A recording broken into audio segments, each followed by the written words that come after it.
TF, it's actually one of the most easily recognised MGs because it's the old style, but you've got the sloping radiator and the Fairdian headlamps. It was the last of the line and ran up until 1955 when the MGA was introduced. 9,600 were produced, so bearing in mind, as with its predecessor, loads of them went overseas, particularly to North America. Original UK right-hand drive, home market cars were quite a rarity. This is one such.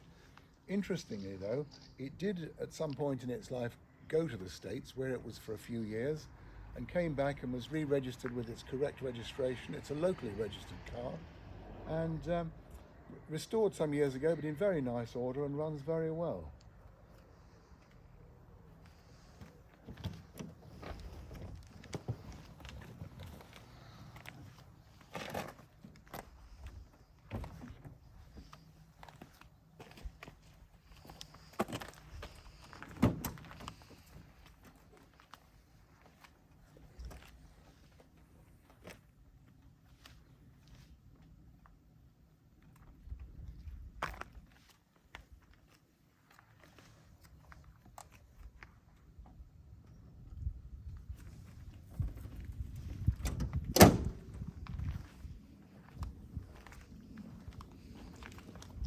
It left the factory in black with biscuit trim, so it's as original.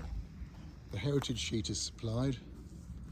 I said it was locally registered actually, but I'm wrong. It's actually a Cornish registration number. That's from Truro, so my geography needed some rectification this morning.